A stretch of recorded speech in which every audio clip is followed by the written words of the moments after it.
ঢাকা থেকে রংপুর যেতে চান কিন্তু বুঝতে পারছেন না কোন বাসে গেলে আরাম পাবেন বা কোন বাসের সার্ভিস ভালো আর কোন বাসের টাকা উসুল হবে। যারা এই প্রশ্নগুলো মাথায় ঘোরাচ্ছেন আজকের ভিডিওটি তাদের জন্য। আজকের ভিডিওতে আমরা দেখব ঢাকা থেকে রংপুর রুটে সেরা 5টি বাস। এই তালিকায় থাকছে বাসের সার্ভিস, ভাড়া, রুট, সুবিধা অসুবিধা এবং কোন বাস কার জন্য সবচেয়ে উপযুক্ত সবকিছু। তাই ভিডিওটি না টেনে অবশ্যই শেষ পর্যন্ত দেখুন, কারণ প্রথম বাসটি দেখলে চমকেই যাবেন। চলুন শুরু করা যাক। 5 নম্বরে আছে অরিন ট্রাভেলস। যারা তুলনামূলক কম বাজেটে ভালো সার্ভিস চান তাদের জন্য একটি ভালো বিকল্প হচ্ছে অরিন ট্রাভেলস। গত কয়েক বছরে অরিন ট্রাভেলস উত্তরবঙ্গের যাত্রীদের কাছে অনেক জনপ্রিয়তা পেয়েছে। বাসটি সাধারণত ঢাকা থেকে টাঙ্গাইল, বগুড়া, গাইবান্ধা হয়ে রংপুর যায়। অরিন ট্রাভেলসের নন এসি বাসের ভাড়া প্রায় 750 থেকে 900 টাকা এবং এসি বাসের ভাড়া প্রায় 1300 থেকে 1600 টাকা। এই বাসের অনেক সুযোগ সুবিধা রয়েছে, যেমন বাসটি বেশ পরিষ্কার পরিচ্ছন্ন থাকে, সময় মেনে ছাড়ার চেষ্টা করে। এছাড়াও মাঝপথে নির্ধারিত একটি বিরতি পাবেন।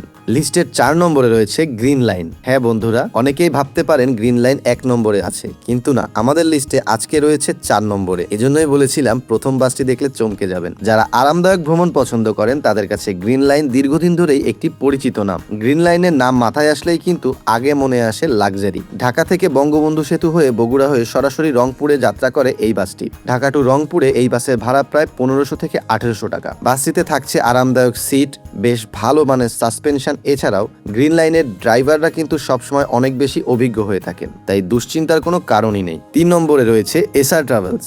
বর্তমানে উত্তরবঙ্গ রুটে এটি অন্যতম জনপ্রিয় নাম।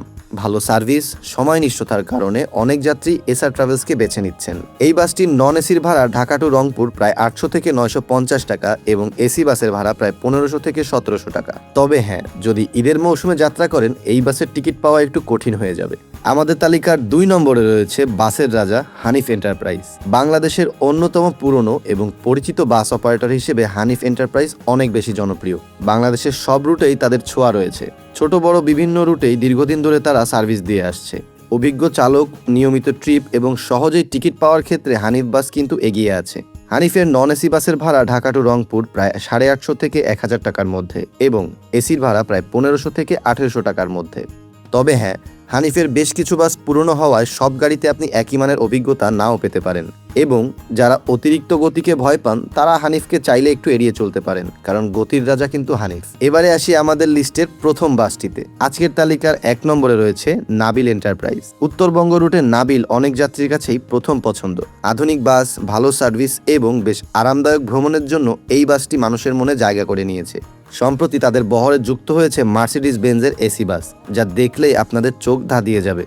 ঢাকা থেকে বঙ্গবন্ধু সেতু, বগুড়া, গাইবান্ধা হয়ে রংপুর পৌঁছায় এই বাসটি। বাসটিতে রয়েছে বেশ আরামদায়ক সিট, বেশ ভালো পরিমাণের লেগ স্পেস, খুব কোয়াইট একটা কেবিন, এছাড়াও পরিষ্কার পরিচ্ছন্ন পরিবেশ। এই অপারেটরের নন এসি বাসের ভাড়া ঢাকা টু রংপুর প্রায় 900 থেকে 1000 টাকা এবং এসি বাসের ভাড়া প্রায় 1600 থেকে 2000 টাকার মধ্যে। সো ভিউয়ার্স, এই ছিল আমাদের ঢাকা টু রংপুর রুটের সেরা 5টি বাসের তালিকা। আপনার মতে এই তালিকায় কোন বাস 1 নম্বরে থাকা উচিত অবশ্যই কমেন্ট করে জানাবেন। এছাড়াও কোন বাসটি এই লিস্টে নেই কিন্তু থাকলে ভালো হতো অবশ্যই আমাদেরকে কমেন্ট করে জানাবেন। ভিডিওটি ভালো লাগলে একটি লাইক দিন, বন্ধুদের সাথে শেয়ার করুন এবং বাংলাদেশের বাস সম্পর্কিত এমন আরো তথ্যবহুল ভিডিও পেতে আমাদের চ্যানেলটি আজই সাবস্ক্রাইব করে রাখুন। সবাই ভালো থাকবেন, সুস্থ থাকবেন। আল্লাহ হাফেজ।